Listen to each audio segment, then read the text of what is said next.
My dearest Deep family, with a heart overflowing with gratitude, I offer my thanks to God, the source of all blessings. As I retired after 41 years of dedicated service, I reflect on the incredible journey and the remarkable people who have made it so fulfilling. To our SDS, Dr. Ma'am Karen L. Galilida, your motherly warmth, understanding, and generosity have been a constant source of inspiration.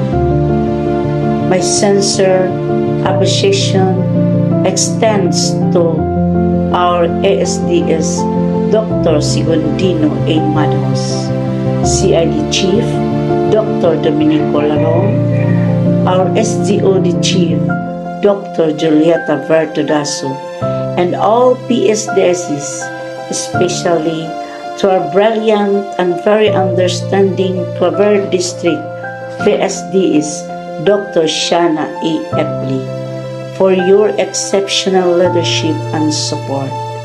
To the Mangkum family, thank you for the camaraderie and shared experiences.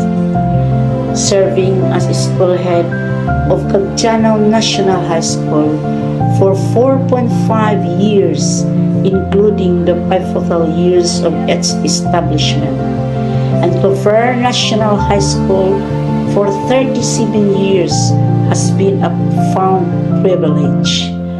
I am deeply grateful for the opportunity to have served as a steward of these institutions, shaping young minds and contributing to their growth. I'll always remember the joy of witnessing our first graduating class at Cagdianao National High School, the culmination of so much hard work and dedication from the entire school community.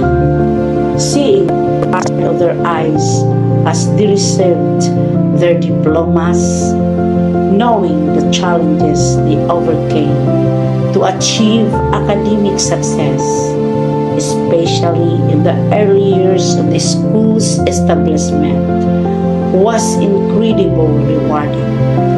That shared sense of accomplishment is a memory I will forever cherish.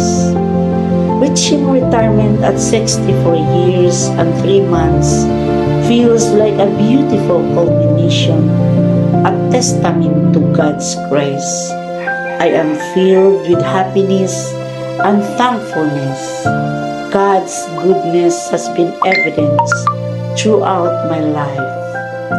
Each of us has walked a unique path, guided by His divine plan. This is not a goodbye, but see you soon. See you around until we meet again. To God be all the glory.